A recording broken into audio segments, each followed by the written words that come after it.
Santiago ছেলেটির নাম। সন্ধ্যা নামছে প্রায়। পশুর পাল নিয়ে এক পরিত্যক্ত গির্জায় এলো ছেলেটি। ভাঙা ছাদ, গির্জার এককালের প্রার্থনার উপচার রাখার জায়গাটিতে একটি চিনার জন্মে এখন বিশাল ময়ূরহু। সেখানেই সে রাত কাটাবে বলে ঠিক করে। ভাঙা ফটক দিয়ে ভেড়ার দলের সবটিকেই ঢুকতে দেখে সে। পাল্টি রাতের বেলায় বেরিয়ে পথভ্রষ্ট হয়ে হারিয়ে না যাওয়া ঠেকাতে কয়েকটি তক্তা আড়াআড়িভাবে লাগিয়ে দেয় সেখানে। নেকড়ে নেই এই এলাকায়, কিন্তু একবার একটা পশু রাত্রে বাইরে হারিয়ে গেলে দিনভর খুঁজতে কাটাতে হয়েছিল তাকে। হাতের জ্যাকেটটি দিয়ে মেঝেতে ঝাড়ন দিয়ে সে শুয়ে পড়ল। সদ্য পড়ে শেষ করা বইটিকে বানিয়ে নেয় বালিশ। নিজেকে বলে সে, এখন থেকে মোটা সোটা বই পড়া শুরু করতে হবে। পড়া যাবে লম্বা সময় নিয়ে, আর রাতেও আরামের বালিশে বানানো যাবে। জেগে ওঠে সে আধার থাকতেই। ওপরে তাকিয়ে সে আধা ভাঙা ছাদের ফাঁক দিয়ে দেখতে পায় তারার মেলা। ভাবল সে, আর একটু বেশি ঘুমোতে চেয়েছিলাম। রাতে দেখেছে সপ্তাহ আগে দেখা সেই একই স্বপ্ন। আবারও স্বপ্নটি শেষ হওয়ার আগেই ঘুম ভেঙে জেগে উঠেছে সে। ওঠে হাতে ছড়ি নিয়ে তখনও ঘুমিয়ে থাকা ভেড়াদের জাগিয়ে দেয়। খেয়াল করে সে, তার জেগে ওঠার সময়েই অধিকাংশ পশু নড়াচড়া শুরু করে। এক রহস্যময় শক্তি যেন তার জীবনকে এই ভেড়াগুলোর সাথে বেঁধে রেখেছে। গত বছর দুয়েক ধরে সাথে নিয়ে এদের জন্য খাদ্য ও পানির সন্ধানে সে গ্রামান্তরে ঘুরেছে। একসাথে থাকায় তারা এমন অভ্যস্ত যে আমার চরণসূচিও ঠিক বুঝে যায় ওরা, বিড়বিড়িয়ে বলল সে। এর উল্টোটি তো হতে পারত। বিষয়টি একটু ভেবে বোঝে যে ভেড়াদের চরণসূচিতেই সে বরং অভ্যস্ত হয়ে গিয়েছে। পশুদের কয়েকটি জেগে উঠতে একটু সময় নিচ্ছে তখনও। রাখালটি ওগুলোর প্রত্যেকটির নাম ধরে ধরে ডাকতে ডাকতে হাতের ছড়ির খোঁচা দেয়। তার বিশ্বাস, সে কি বলে তা ভেড়াগুলো ঠিকই বুঝতে পারে। তাই মাঝে মাঝে সে বইয়ের ভালো লাগা অংশবিশেষ তাদের পড়ে শোনায়, অথবা একজন মাঠের রাখালের একাকিত্ব বা সুখানন্দের গল্প বলে যায়। কখনো কখনো গ্রামান্তরে দেখা বিভিন্ন বিষয়ের উপরে তার মন্তব্য তাদের শোনায়। কিন্তু গত কয়েকদিন ধরে সে কেবল একটি মেয়ের কথাই ভেড়াদের বলে যাচ্ছে, ওই গ্রামের বণিকের কন্যাটির কথা, যে গ্রামে আগামী 4 দিনের মধ্যে তারা পৌঁছাবে। মাত্র গেল বছর একবারই সে গ্রামটিতে গিয়েছিল। বণিক ছিলেন শুকনো পণ্যর দোকানের মালিক। ঠকানো এড়াতে তিনি সবসময় চাইতেন তার সামনেই যেন ভেড়ার পশম কাটা হয়। এক বন্ধুর কাছে এই দোকানের খবর পেয়ে সে তার ভেড়াগুলো সেখানে নিয়ে গিয়েছিল। কিছু পশম বিক্রি করতে চাই, বণিককে বলল ছেলেটি। দোকানে ভিড় থাকায় বিকেল তক তাকে অপেক্ষা করতে বলেন তিনি। তাই ছেলেটি দোকানের সিঁড়িতে বসে ঝোলা থেকে বই বের করে নেয়। আমার জ্বালা ছিল না যে মেষের রাখাল পড়তে পারে, তার পেছন থেকে বলে এক মেয়ে কণ্ঠ। কালো চুলের ঢল নামা মেয়েটির আদল আন্দালুসিয়া অঞ্চলের। তার চোখ আবছাভাবে মোর বিজয়ীদের কথা মনে করিয়ে দেয়। কিন্তু আমি বইয়ের চাইতে ভেড়াদের কাছ থেকেই বেশি শিখি, সে বলে। 2 ঘন্টা তারা আলাপ করে। মেয়েটি জানায় সে এ বণিকের কন্যা। বলে তার গ্রাম্য জীবনের কথা, যেখানে প্রত্যেকটি দিনই গতানুগতিক, অন্য দিনগুলোর মতো। ভেড়ার রাখাল তাকে আন্দালুসিয়ার গ্রামগুলোর কথা বলে। সে সঙ্গে বলে পথিমধ্যে অন্য শহরগুলোতে জানা ও শোনার নানা বিষয়ও। বেশ ভালো লাগে তার ভেড়ার বদলে অন্য সাথে এমন আলাপচারিতা। এক পর্যায়ে মেয়েটি জানতে চায়, তুমি পড়তে শিখলে কিভাবে? অন্যদের মতো স্কুলেই শিখেছি, জানায় সে। ও আচ্ছা, কিন্তু পড়তে জেনেও কেন তুমি তবে মেষপালক? মেয়েটির জিজ্ঞাসার জবাবে এড়াতে সে অস্পষ্ট কণ্ঠে বলে, সে জানে যে বললে মেয়েটি কখনোই তা বুঝতে পারবে না। সে তার রাখাল জীবনে ঘুরে বেড়ানোর নানান গল্প বলে যেতে থাকে। শুনে ভীতি ও বিস্ময়ে মেয়েটির উজ্জ্বল মুড়িও চোখ বড় হয়ে ওঠে। সময় গড়ানোর সাথে সাথে ছেলেটি বোঝে তার ভেতরে জেগে উঠছে দিনটি অনন্ত হওয়ার বাসনা। মন চাইছে মেয়েটির বাবা আরও ব্যস্ত থাকুন, আর তার অপেক্ষার পালাও বেড়ে হোক আরও 3 দিনের। চিরজীবনী এক জায়গায় থাকার ইচ্ছে হওয়ার মতো এমন অভিজ্ঞতা তার আগে কখনো হয়নি। কিন্তু চকচকে চিকন কালো চোখের মেয়েটির সাথে তার এরকম দিন আর কখনোই হবে না। কিন্তু শেষমেশ বণিক এসে রাখালকে 4টি ভেড়ার পশম কেটে দিতে বলেন। তাকে পশমের দাম দিয়ে বণিক পরের বছর আবারও আসতে বলেন। ওই গ্রামে ফিরতে আর মাত্র 4 দিন লাগবে তার।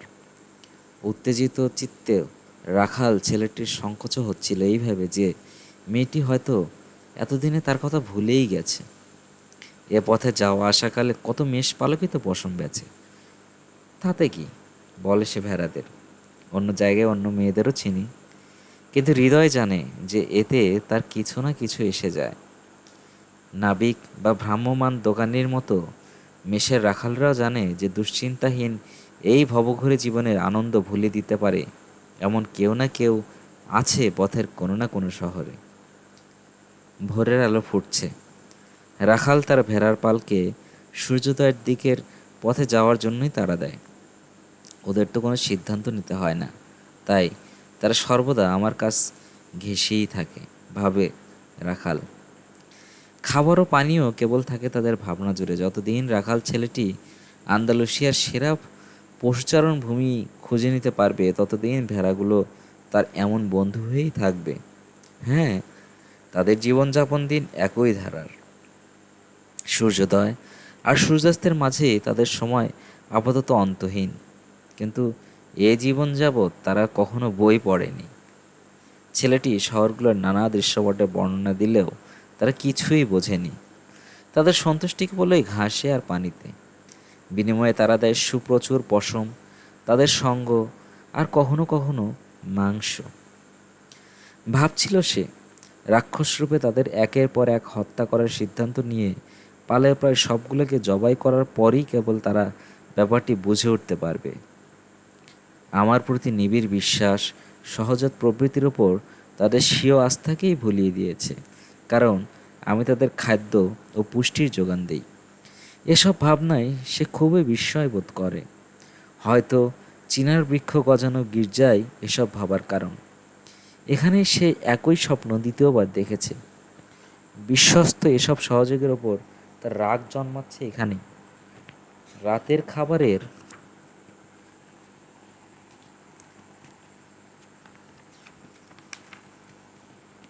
পর থেকে যাওয়া মদের একটু পান করে শরীরের উপর গাদা করে নেয় এই জ্যাকেটটি।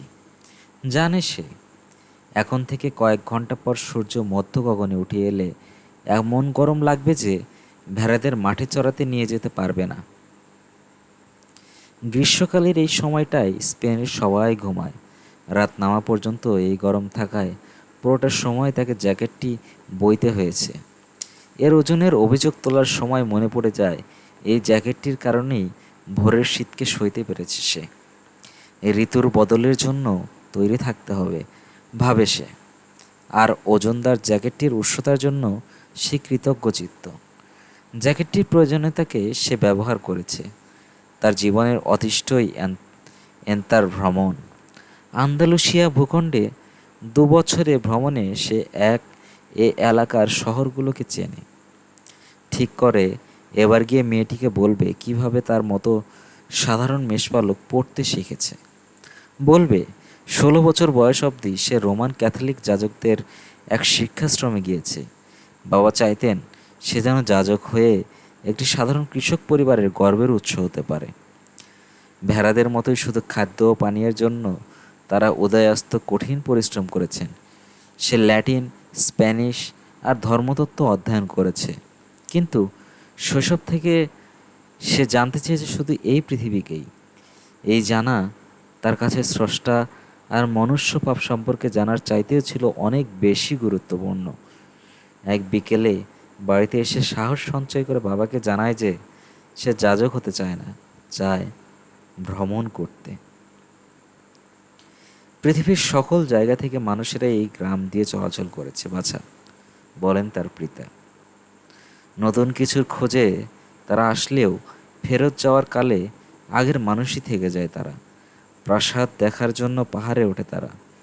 এখনকার চাইতে অতীতই ভালো ছিল, এই চিন্তা তখন তার পরিত্যাগ করে তারা সোনালি চুলো আর কালো চামড়ার হলেও কিন্তু এখানকার মানুষদেরই মতো একই রকমের। কিন্তু সে মানুষদের শহরের প্রাসাদগুলো দেখতে চায়। ছেলেটি ব্যাখ্যা করে বলে, ওইসব মানুষ এসে আমাদের দেশ দেখে বলে যে তারা এখানেই চিরকালের জন্য থেকে যাবে। বাবা বলতে থাকে, যাই হোক, আমিও তাদের ভূখণ্ড ও জীবনযাপন ধারা দেখতে চাই, বলে সে। এখানে যারা আসে খরচ করার জন্য তাদের প্রচুর টাকা কড়ি আছে, তাই তারা ঘুরে বেড়াতে পারে, তার বাবা বলেন। আমাদের মধ্যে কেবল মেষের রাখালরাই ঘুরে বেড়াতে পারে। তাহলে আমি মেষ পালে কি হব বাবা? বাবা আর কিছু বললেন না। পরদিন তিনি ছেলের হাতে 3টি প্রাচীন স্প্যানিশ স্বর্ণমুদ্রা সহ একটি থলে দিয়ে বললেন, এগুলো একদিন মাঠে পেয়েছিলাম, চেয়েছিলাম এগুলো তোমার উত্তরাধিকারই থাকবে। যা হোক, এগুলো দিয়ে ভেড়া কেন, তাদের মাঠান্তরে নিয়ে যাও। একদিন জানবে যে আমাদের দেশই শ্রেষ্ঠ, আমাদের নারীরাই অতুল সুন্দরী। তিনি ছেলেকে আশীর্বাদ করেন। ছেলেটি বাবার চোখের দৃষ্টিতেও বিশ্ব ভ্রমণানন্দের আলো দেখতে পায়। ভ্রমণের ছায় এখনও অন্তরে জীবন্ত থাকলেও খাবার পানীয় এবং খাদ্য জোগাড়ের প্রবল সংগ্রামের চাপে আর একই জায়গায় প্রতিটা রাতে ঘুমাতে ঘুমাতে বাবাকে ডজন ডজন বছর আগেই সে বাসনা চাপা দিতে হয়েছে। লাল হয়ে ওঠা দূরদিগন্তে হঠাৎই সূর্য উঠে পড়ে। বাবার সাথে আলাপচারিতার স্মরণে খুবই ভালো লাগলো ছেলেটির। ইতিমধ্যে সে অনেক প্রাসাদ দেখেছে এবং দেখাও হয়েছে অনেক মেয়ের সাথে, কিন্তু 4 দিন পরে যে মেয়েটির সাথে দেখা হওয়ার অপেক্ষায় সে, তার সমান সুন্দরী কেউই নেই। একটি জ্যাকেট বিক্রি করে অন্য আরেকটি কেনার মতো একটি বই আর এক পাল ভেড়ার মালিক সে। সবচেয়ে বড় কথা, সে স্বপ্নকে দূরে রেখেও প্রতিটি দিন কাটাতে সক্ষম। আন্দালুসিয়ার প্রান্তরের প্রতি আগ্রহ হারিয়ে ফেললে সে ভেড়াগুলো বিক্রি করে সমুদ্র জীবনে চলে যেতে পারে। ইতিমধ্যে সমুদ্রের বিষয়ে তার অনেক জানা হয়েছে, আর অন্য শহরগুলোকে, অন্য নারীদের এবং সুখী হওয়ার অন্য সুযোগগুলোকেও সে ভালোভাবেই জেনেছে। সূর্যোদয় দৃশ্যর দিকে তাকিয়ে ভাবে, যাজক শিক্ষাশ্রমে স্রষ্টাকে সে দেখতে পায়নি। যখনই সে পেরেছে ভ্রমণের জন্য নতুন নতুন পথ খুঁজে নিয়েছে। এসব স্থান দিয়ে অনেকবার যাতায়াত করলেও আগে কখনো এমন ধ্বংসপ্রাপ্ত গির্জায় থাকেনি সে। বিশাল ও অসীম এ জগৎ, তাই ভেড়াগুলোকে কিছুকালের জন্য পথে ছেড়ে দিয়ে সে কৌতূহল জাগানো অন্য নতুন কিছু আবিষ্কার করতে পারে। কিন্তু সমস্যা এই, ভেড়াগুলো বোঝেই না যে প্রতিদিনই তারা নিত্য নতুন পথ ধরে হাঁটে যায়। দেখেও না চরণভূমিগুলো, নতুন আর ঋতুর বদল। তাদের ভাবনায় কেবল ঘাস আর পানি। নিমগ্ন চিত্তে ছেলেটি ভাবে, আমাদের সবারই একই অবস্থা। এই যে আমি, বণিকের মেয়েটির দেখা পাওয়ার পর থেকে অন্য কোনো মেয়েকেই ভাবিনি। সূর্যের দিকে তাকিয়ে সে হিসেব করে দেখে, দুপুরের আগেই তারিফায় পৌঁছাবে। সেখানে এই বইটির বিনিময়ে আরেকটি মোটা বই নেবে, বোতল ভরবে, সুরায় দাড়ি কামাবে, চুল ছাটাবে। মেয়েটির সাথে দেখা হওয়ার আগে নিজেকে তৈরি করে নেবে। আরও বড় ভেড়ার পাল নিয়ে অন্য কোনো মেষের রাখাল তার আগেই সেখানে উপস্থিত হয়ে মেয়েটির পানি প্রার্থী হতে পারে, এমন সম্ভাবনার কথা সে ভাবতেই চাইছে না। জীবনকে আনন্দময় করে তোলার স্বপ্ন সত্য হওয়ার সম্ভাবনার কথা ভাবতে ভাবতে সে আবারও সূর্যের অবস্থানের দিকে তাকিয়ে হাঁটার গতি বাড়িয়ে দেয়। স্বপ্নের ব্যাখ্যা করতে পারা একজন বুড়ো মহিলা আছেন তারিফায়, এ কথা হঠাৎই তার মনে পড়ে যায়।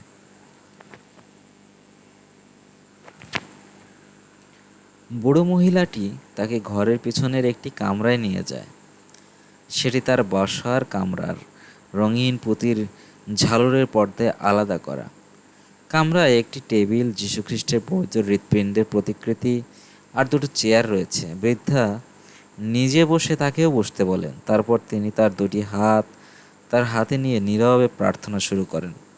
সেটিকে মনে হচ্ছিল যেন জিপসিদের প্রার্থনা।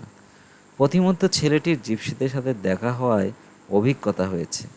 তারাও ভবঘুরে, কিন্তু ভেড়ার সাথে থাকে না। মানুষ বলে জিপসিরা অন্যদের সাথে ছলচাতুরি করে জীবন নির্বাহ করে। এ কথাও প্রচলিত যে তাদের সাথে শয়তানেরও সখ্য আছে। শিশুদের অপহরণ করে নিয়ে যায় তাদের রহস্যময় ঘাঁটিতে এবং তাদেরকে বানায় দাসদাসী। শিশুকালে জিপসিরা ধরে নিয়ে যাবে এ ভয়ে সে মরে যেত। বুড়ো মহিলাটি তার হাত দুটি ধরলে শৈশবের সেই পুরনো ভয় আবার জেগে ওঠে তার মনে।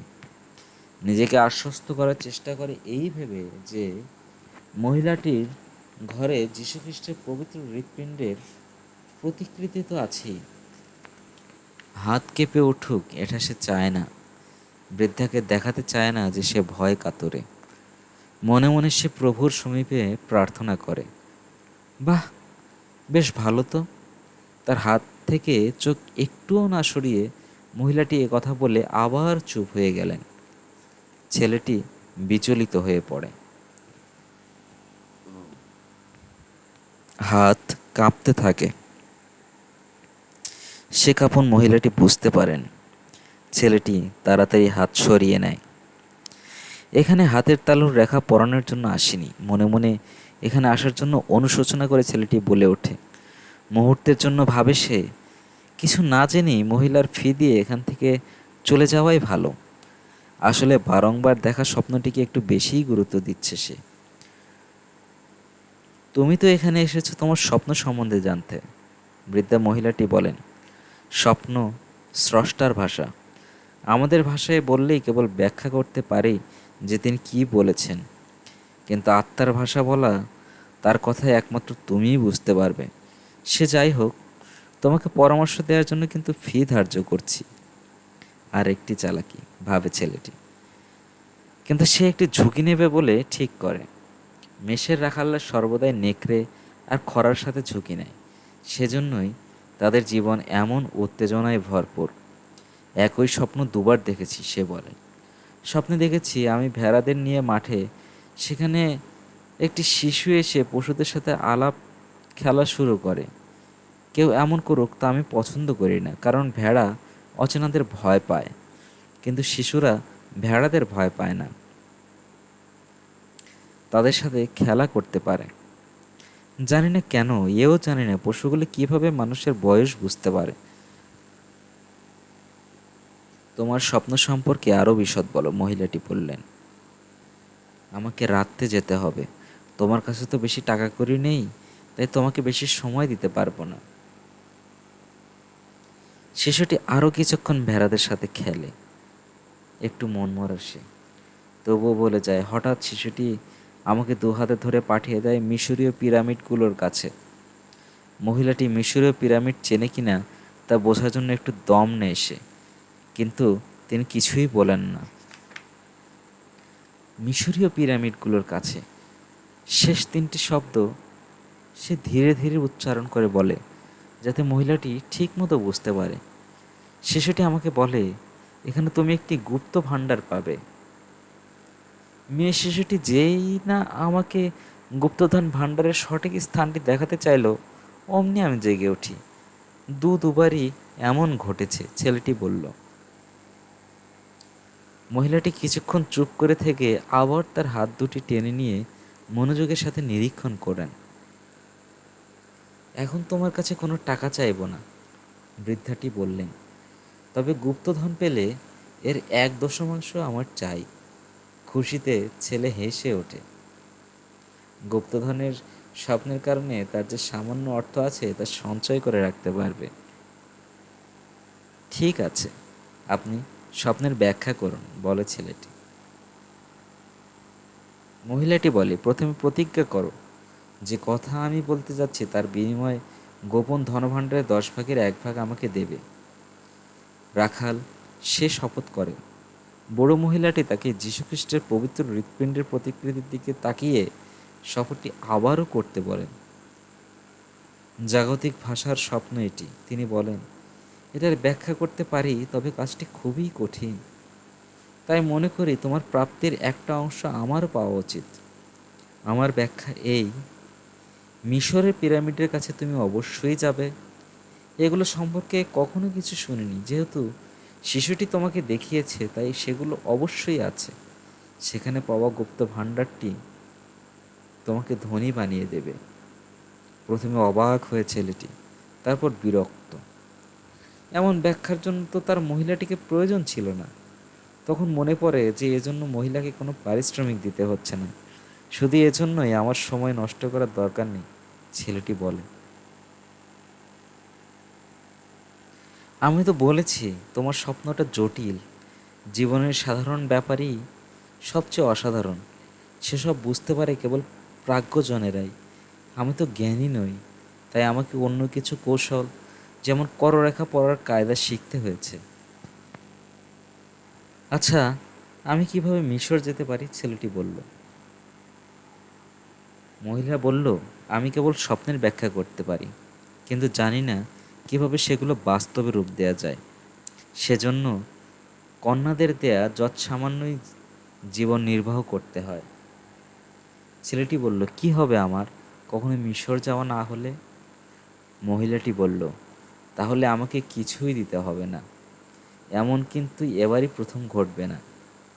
তার জন্য ইতিমধ্যে অনেক সময় ব্যয় করেছে জানিয়ে ছেলেটিকে চলে যেতে বলেন মহিলা। এতে ছেলেটি হতাশ বোধ করে, ঠিক করে স্বপ্নে আর কখনো বিশ্বাস করবে না সে। মনে পড়ে যায় তার যে অনেক কিছুই করার আছে। সে বাজারে যায় কিছু খাবার খেতে, হাতের বই বিনিময় করে নেয় আরেকটা মোটা বই। সে বাজারের সামনে একটা বেঞ্চি দেখতে পায়, সেখানে বসে নতুন কেনা মদ চেখে পরখ করে নিতে পারবে। দিনটি উষ্ণ, সুরাজ শ্রান্তি হয়। ভেড়াগুলো শহরের ফটকের কাছে এক বন্ধুর ঘরে আছে। শহরের অনেককেই সে চেনে। এটাই দেশে দেশে ঘুরে বেড়ানোর আকর্ষণ বাড়িয়েছে তার। সবসময় সে নতুন নতুন বন্ধু করে নেয়, তবে তাদের সাথে তার পুরোটা সময় খরচ করতে হয় না। নিত্যদিনই এমন মানুষের সাথে দেখা হতে থাকলে শেষমেশ সে জীবনের সাথে জড়িয়েই যায়, যেমন ঘটেছিল তার যাজকদের শিক্ষাশ্রমে। এরপর তারা চায় ব্যক্তিটির পরিবর্তন। চাওয়া মতো তার বদল না হলে অন্যরা রেগে যায়। মনে হয় অন্য মানুষেরা কীভাবে জীবনযাপন করবে তা সবারই পরিষ্কার জানা, শুধু নিজেরটা ছাড়া। ভেড়ার পালকে মাঠে চড়তে নেওয়ার আগে আকাশের সূর্য আরেকটু নিচের দিকে হেলে পড়া পর্যন্ত সে অপেক্ষা করবে বলে ঠিক করে। বণিককন্যার দেখা পেতে এখন থেকে আর মাত্র 3 দিন বাকি। নতুন কেনা বইটি সে পড়তে শুরু করে। একেবারে প্রথম পৃষ্ঠাতেই আছে একটি অন্ত্যেষ্টিক্রিয়া অনুষ্ঠানের বর্ণনা। সেখানে বিধৃত নামগুলো উচ্চারণ করা বেশ কঠিন। ভাবে সে, কখনো কোনো বই লিখলে একটি চরিত্রকে একবারেই উপস্থাপন করবে, যাতে পাঠককে নামগুলো স্মরণে রাখার জন্য দুশ্চিন্তা করতে না হয়। আমাদের পাঠকদের কি মনে আছে আমি কার গল্প করছি? এটা শান্তি আয়কর গল্প। যা পড়ছে তাতে শেষ পর্যন্ত মনোনিবেশ করতে পারার পরই তার কাছে বইটি পছন্দসই হয়ে ওঠে। তুষারক্লিষ্ট দিনে সমাধিক্রিয়াটি হচ্ছে। সে পড়তে গিয়ে সে শীতল বোধ আনন্দ পায়। পড়ার সময় তার পাশে এক বৃদ্ধ লোক এসে বসে কথা বলার চেষ্টা শুরু করেন। ওই মানুষগুলো কি করছে? বাজারের লোকদের দিকে আঙ্গুল দেখিয়ে তিনি জিজ্ঞাসা করেন। কাজ করছে, নিরস কণ্ঠে ছেলেটি বলে বোঝাতে চাইল যে তার এখন পড়াতেই মন। আসলে সে এমন একজন যে কঠিন কাজেও পাকা, তা দেখানোর উদ্দেশ্যে বণিককন্যার সামনেই ভেড়ার পশম কাটার কথাই ভাবছিল। ভেড়ার পশম কাটতে হয় পেছন থেকে সামনে। এ বিষয়টি বোঝানোর সময় প্রত্যেকবারই মেয়েটি মন্ত্রমুগ্ধ হয়েছে। এ দৃশ্যটি সে আরও অনেকবারই কল্পনা করেছে। ভেড়ার পশম কাটার বিষয়ে আরও কিছু গল্প সে মনে রাখার চেষ্টা করে যাচ্ছে। এর অনেকগুলোই বই থেকে জানা, কিন্তু সে সেগুলো এমনভাবে বলবে যে মনে হবে এসব তারই অভিজ্ঞতাজাত। মেয়েটি পার্থক্য মোটেও বুঝতে পারবে না, কারণ সে পড়তে জানে না। এদিকে বুড়ো মানুষটি আলাপ শুরু করার চেষ্টা চালিয়ে যাচ্ছেনই। তিনি খুবই ক্লান্ত ও তৃষ্ণার্ত। এ কথা জানিয়ে ছেলেটির কাছ থেকে এক চুমুক মদ পেতে পারেন কি না তা জানতে চান।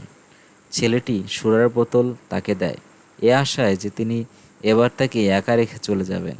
কিন্তু বুড়ো লোকটি কথা বলতেই চান। তিনি জানতে চান কী বই সে পড়ছে। অন্য বেঞ্চে সরে যেতে আর তার বিরাগ রূঢ়ভাবে জানতে চাইল ছেলেটি, কিন্তু বাবা তাকে বড়দের প্রতি শ্রদ্ধাপূর্ণ আচরণ করতে শিখিয়েছেন, তাই সে বইটি তাকে দেয় দুটি কারণে। প্রথমত, সে নিজেই নিশ্চিত নয় বইটির নাম কিভাবে উচ্চারিত হবে, আর দ্বিতীয়ত, আশা এই বুড়ো মানুষটি পড়তে না জানলে লজ্জা পেয়ে নিজে থেকেই সরে গিয়ে অন্য বেঞ্চিতে গিয়ে বসবেন। বইটি উল্টে পাল্টে দেখতে দেখতে তিনি বলেন এমন ভঙ্গিতে যেন সেটি এক আশ্চর্যজনক বস্তু, এটি একটি গুরুত্বপূর্ণ বই, তবে বিরক্তিকর। ছেলেটি ধাক্কা খায়। বৃদ্ধ পড়তে জানেন, বইটিও পড়েছেন, ভাবে সে। বৃদ্ধের ভাষায় বইটি বিরক্তিকর হলে এখনও তার হাতে সময় আছে বদলে আরেকটি নেয়ার। জগতের প্রায় সব বইয়ের মতো এটিও একই কথা বলছে। তিনি বলতে থাকেন, মানুষ নিজের ভাগ্য নির্ধারণ করতে অক্ষম, কথাটি বইটিতে বর্ণিত। বইটি শেষ করা হয়েছে, এই বলে সে সবাই পৃথিবীর সবচেয়ে বড় মিথ্যাটি বিশ্বাস করে। পৃথিবীর সবচেয়ে বড় মিথ্যাটি কি? পরম বিস্ময়ে ছেলেটি জিজ্ঞাসা করে। বুড়ো বলে, সেটা হলো জীবনের এক পর্যায়ে ঘটমানতার উপর আমরা নিয়ন্ত্রণ হারিয়ে ফেলি, তখন জীবন হয়ে ওঠে ভাগ্য নিয়ন্ত্রিত। আর সেটাই পৃথিবীর সবচেয়ে বড় মিথ্যা। সেটা কখনো আমার বেলায় ঘটেনি, ছেলেটি বলে। তারা চেয়েছিল আমি যাজক হই, কিন্তু আমার সিদ্ধান্ত ছিল আমি মেষের রাখাল হব। বৃদ্ধটি বলল, অনেক ভালো, তুমি তো ঘুরে বেড়াতে বেশ পছন্দ করো। আমার ভাবনাতে দেখছি তিনি জানেন। ছেলেটি স্বগতোক্তি করে। এদিকে বৃদ্ধ বইয়ের পাতা উল্টিয়ে যাচ্ছেন, মনে হচ্ছে সেটা সহজে ফিরিয়ে দেবেন না। বৃদ্ধের জামা কাপড় অদ্ভুত ধরনের, দেখতে আরবদের মতো। এ এলাকায় সেটি অস্বাভাবিক নয়। তারিফা থেকে আফ্রিকার দূরত্ব কয়েক ঘন্টার নৌকায় শুধু একটা সৌর প্রণালী পেরুলেই হয়। প্রায়ই শহরে আরবরা আসে, কেনাকাটা করে, আর দিনে কয়েকবার তারা অভূতপূর্ব এক সুরেলা ভাষায় প্রার্থনা করে। আপনার দেশ কোথায়? ছেলেটি জিজ্ঞাসা করে। অনেক দেশই আমার, বৃদ্ধটি বলে। ছেলেটি বলে, কোনো একজন একসাথে বিভিন্ন দেশের হতে পারে না। আমি মেষপালক, ঘুরি নানা দেশে, কিন্তু এসেছি এক স্থান থেকেই, প্রাচীন এক প্রাসাদের পাশের স্থান থেকে। সেটাই আমার জন্মস্থান। ও আচ্ছা, তবে আমরা বলতে পারি যে আমি সালেমে জন্মেছি। ছেলেটি জানে না সালেম কোথায়, কিন্তু অজ্ঞতা প্রকাশ পাবে এই ভয়ে এ নিয়ে প্রশ্ন করে না। বাজারে লোকজনের চলাচল দেখে সে, তারা সবাই খুবই ব্যস্ত। সালেম কেমন দেখতে জানার কিছু একটা সূত্র পাওয়ার চেষ্টায় জিজ্ঞাসা করে ছেলেটি। এটা সবসময়কার মতোই দেখায়, বলে বৃদ্ধটি। না, কোনো সূত্র পাওয়া গেল না এখানে। তবে সে জানে সালেম আন্দালুসিয়ায় নেই, থাকলে অনেক আগেই জানা যেত। ছেলেটি বলে, কি করতেন সালেমে? বৃদ্ধটি বলে, সালেমে কি করতাম? এসে ওঠে বৃদ্ধ। ও হ্যাঁ, আমি সালেমের রাজা। মানুষেরা কি কি সব অদ্ভুতই কথা বলে, ভাবে সে। তাই কখনো কখনো ভেড়াদের সাথে থাকাই ভালো, ওরা কিছুই বলে না। আরও ভালো বই হাতে একাকী থাকা। শুনতে চাইলে বই বিস্ময়কর সব গল্প বলে, কিন্তু শুনতে চাইলে মানুষেরা এমন সব অদ্ভুত কথা বলে যে তা শুনে আলাপ চালিয়ে যেতে দোটানায় পড়তে হয়। আমার নাম মেলচিজেদেক, বৃদ্ধটি বলেন। তোমার পালে কয়টি ভেড়া? যথেষ্ট আছে, ছেলেটি বলে। বোঝে বুড়ো মানুষটি তার জীবন সম্বন্ধে আরও কিছু জানতে চাইছে। তাহলে তো আমাদের অসুবিধাই হয়ে গেল। তুমি যদি মনে করো তোমার পর্যাপ্ত সংখ্যক ভেড়া, তবে আমি তোমাকে সাহায্য করতে পারবো না। বিরক্ত হয়ে ছেলেটি, সে তো সাহায্য চায়নি, বুড়ো লোকটি তো তার কাছে সুরা চেয়েছেন আর কথা শুরু করেছেন। আমার বইটা দিয়ে দিন, ছেলেটি বলল। আমাকে এখন যেতে হবে, ভেড়াগুলোকে নিয়ে যাত্রা শুরু করতে হবে। আমাকে তোমার ভেড়াগুলোর 1/10 দাও, বলেন বৃদ্ধটি, আর আমি তোমাকে গুপ্ত ধনভাণ্ডার খুঁজে পাওয়ার পথ বাতলে দেব। ছেলেটির স্বপ্নের কথা মনে পড়ে যায়। হঠাৎ তার কাছে সব কিছুই স্পষ্ট হয়ে ওঠে। সেই বুড়ো মহিলাটি তার কাছ থেকে কিছুই নেননি, কিন্তু এই বৃদ্ধ হয়তো তারই স্বামী। তাকে অস্তিত্বহীন অলীক কিছুর ব্যাপারে তথ্য দেওয়ার বিনিময়ে অনেক বেশি টাকা চাইছেন। বৃদ্ধটিও বোধহয় জিপসেই। কিন্তু সে কিছু বলার আগেই বৃদ্ধ লোকটি ঝুঁকে একটা লাঠি হাতে তুলে নিয়ে সামনের বালুতে কিছু লিখতে শুরু করেন। তার বুকের ভেতর থেকে উজ্জ্বল কিছু একটা এমন তীব্রভাবে হঠাৎ বিচ্ছুরিত হয় যে ছেলেটির চোখ এক মুহূর্তের জন্য ধাঁধিয়ে যায়। এদিকে তার বয়সের পক্ষে সম্ভব নয় এমন এক দ্রুততায় তিনি জামার ভেতরে যা ছিল তা ঢেকে দেন। দৃষ্টি স্বাভাবিক হয়ে এলে ছেলেটি বালুর উপর বৃদ্ধ লোকের লেখা পড়তে পারে।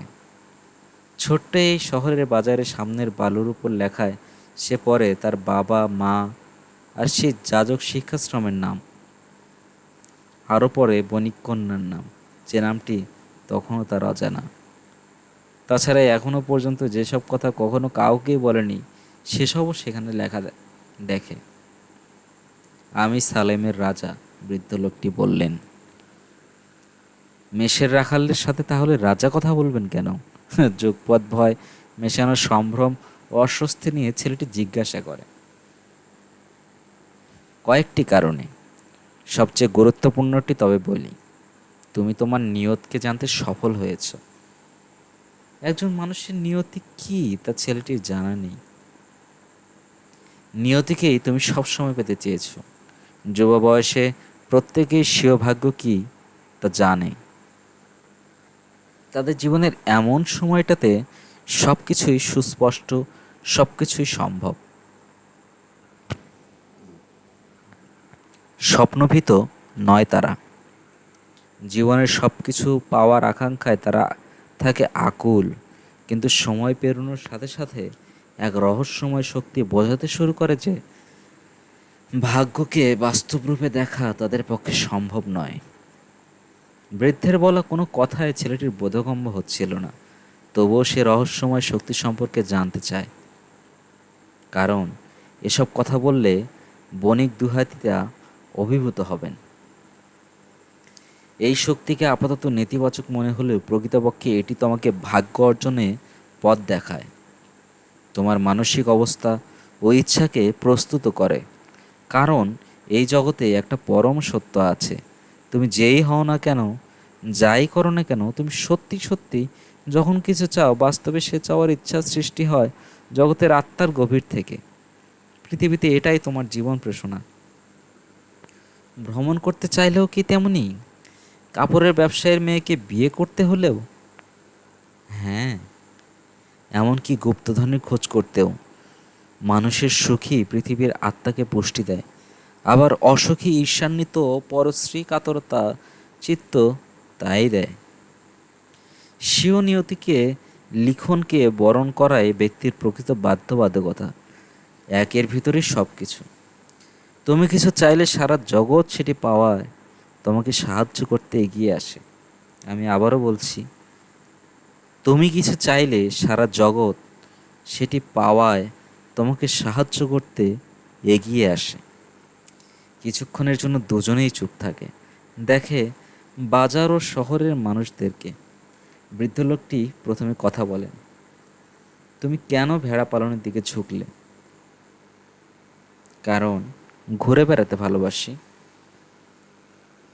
বাজারের কোনায় নিজের দোকানের জানলায় দাঁড়ানো রুটির দোকানদারকে দেখিয়ে বৃদ্ধ বলেন, শিশুকাল থেকেই সেও ঘুরতে বেড়াতে চেয়েছে, কিন্তু সে প্রথমে একটি বেকারি কিনে কিছু অর্থ জমা করতে চেয়েছে। বয়স বাড়ার পরেই সে 1 মাসের জন্য আফ্রিকায় বেড়াতে যাওয়ার কথা ভাবে, অথচ সে কখনো বোঝেনি যে স্বপ্ন থাকলে জীবনের যে কোনো সময় মানুষ সেটি বাস্তবায়ন করতে সক্ষম। স্বপ্ন থাকলে জীবনের যে কোনো সময়ে মানুষ সেটি বাস্তবায়ন করতে সক্ষম। ভেড়া রাখাল হওয়ার সিদ্ধান্ত নেওয়াই উচিত ছিল তার, রাখাল বলে। হ্যাঁ, সে তেমনই ভেবেছিল, বৃদ্ধের জবাব। কিন্তু মেষপালকের চাইতে রুটির দোকানদার আরও বেশি গুরুত্বপূর্ণ মানুষ। তাদের ঘরবাড়ি আছে, অথচ মেষের রাখাল রাত কাটায় খোলা জায়গায়। তাই বাবা মায়েরা তাদের কন্যাকে ভেড়ার রাখালের চাইতে রুটির দোকানদারকে বিয়ে করছে দেখতেই আগ্রহী থাকে। বণিক কন্যার কথা মনে পড়ায় ছেলেটির হৃৎপিণ্ডে হঠাৎ ধাক্কা লাগে। তার শহরে নিশ্চয়ই কোনো না কোনো রুটির দোকানদার আছে। বুড়ো মানুষটি বলে যায়, শেষ পর্যন্ত নিজেদের ভাগ্য চিন্তার চাইতে তাদের কাছে অনেক গুরুত্বপূর্ণ হয়ে ওঠে ভেড়ার রাখাল আর রুটির দোকানদারদের নিয়ে মানুষের ভাবনা। তিনি বইয়ের পাতা উল্টাতে উল্টাতে একটি পৃষ্ঠার ওপর ঝুঁকে মনোযোগ দিয়ে পড়েন। ছেলেটি আক্ষেপ করতে করতে যেভাবে বৃদ্ধটি তার মনোযোগে ব্যাঘাত ঘটিয়েছিলেন সেভাবেই বলে, এসব কিছু আমাকেই বা কেন বলছেন? বৃদ্ধটি বলে, কারণ তুমি তোমার নিয়তিকে বোঝার চেষ্টা করে যাচ্ছ, আবার সে চেষ্টা ছেড়ে দেওয়ার অবস্থায় এসে পৌঁছেছো তুমি। আর তেমন অবস্থাতে সর্বদাই আপনি এসে উদয় হন দৃশ্যপটে। এভাবে সবসময় নয়। আসি এক এক সময়ে এক এক রূপে। কখনো আসি সমাধানের বা ভালো চিন্তার স্বরূপে, অন্য সময়ে সংকটকালে এসে ঘটনা ঘটার বিষয়টি সহজতর করে দিই। অন্য আরও অনেক কিছু করি, কিন্তু অধিকাংশ মানুষ এরা আমার এসব কাজকে বোঝে না। বৃদ্ধ মানুষটি উদাহরণ দিয়ে বলেন যে 1 সপ্তাহ আগে তাকে পাথরের রূপ ধরে এক খনি শ্রমিকের কাছে যেতে হয়েছিল। পান্নার খনির খোঁজে সব কিছুই পরিত্যাগ করে 5 বছর ধরে সে একটি নদীর কাছে কাজ করেছে। হাজারে হাজার পাথর পরীক্ষা করে গেছে শুধু একটা পান্নার সন্ধানে। সে এবার সব চেষ্টায় বাদ দিতে মনস্থ করে ঠিক করে, এমন এক মুহূর্তে যখন মাত্র আরেকটি পাথর পরীক্ষা করলেই পেত তার সেই আরাধ্য পান্নার। যেহেতু স্বীয় ভাগ্যের জন্যে খনিক শ্রমিকটি সর্বস্ব ত্যাগ করেছে, সেহেতু বৃদ্ধ ঠিক করেন এতে তিনি যুক্ত হবেন। তিনি নিজেকে পাথরে রূপান্তর করে খনি শ্রমিকের পায়ের কাছে গড়িয়ে যান, আর শ্রমিকটি 5 বছরের ফলাফল শূন্যতার হতাশাজনিত চরম রাগে পাথরটি তুলে নিয়ে ছুঁড়ে ফেলে। নিক্ষেপের প্রচণ্ডতায় পাথরটি পড়ামাত্রই ভেঙে যায়, আর সেই ভাঙা পাথরের মাঝেই গাঁথা ছিল পৃথিবীর সুন্দরতম পান্নাটি। মানব জন্মের কারণ জীবনের শুরুতেই মানুষেরা জেনে যায়। একটু তিক্ততা নিয়েই বৃদ্ধটি লোকটি বললেন, এজন্যই হয়তো তাড়াতাড়ি তারা হাল ছেড়ে দেয়। বস্তুত তাই ঘটে। ছেলেটি বৃদ্ধকে মনে করিয়ে দেয় যে তিনি গুপ্তধন নিয়ে কিছু একটা বলেছেন। গুপ্তধন পানি প্রবাহে উন্মুক্ত হয়ে আবার পানির স্রোতেই ঢাকা পড়ে যায়। তিনি বলেন, তুমি স্বীয় গুপ্তধন সম্পর্কে জানতে চাইলে আমাকে ভেড়ার 1/10 দিয়ে দিতে হবে। আমার গুপ্তধনের 1/10 দিলে কি হবে? বৃদ্ধটিকে হতাশ দেখালো। যা এখনো হাতে পাওনি তার উপর ভিত্তি করে কথা দেয়া শুরু করলে তো তুমি সেটা পাওয়ার জন্য কাজ করার ইচ্ছা হারিয়ে ফেলবে যে। ছেলেটি তাকে জানায় যে সে ইতিমধ্যে এক জিপসিকে গুপ্তধন ভাণ্ডারের 1/10 দেওয়ার ব্যাপারে কথা দিয়েছে। মানুষদেরকে দিয়ে এসব করাতে জিপসিরা খুবই পাকা। হাই তুলে তিনি বললেন, সে যাই হোক, এটা ভালো যে তুমি শিখেছ জীবনের সব কিছুরই মূল্য আছে। এটাই অলোক যোদ্ধারা শেখানোর চেষ্টা করে। বৃদ্ধ ছেলেটিকে বই ফেরত দেয়। আগামীকাল ঠিক এই সময়ে তুমি তোমার ভেড়ার পালের 1/10 আমার জন্য নিয়ে আসবে, আর আমি তোমাকে বলে দেব গুপ্তধন ভাণ্ডার কিভাবে খুঁজে পাবে। শুভ অপরাহ্ন বলেই তিনি বাজারের এক পাশ দিয়ে অদৃশ্য হয়ে যান। ধন্যবাদ আমার শ্রোতাবৃন্দ। পরবর্তী পর্ব শোনার জন্য সাবস্ক্রাইব করে পাশেই থাকুন। আপনাদের অসংখ্য ধন্যবাদ এতক্ষণ আমার পাশে থাকার জন্য।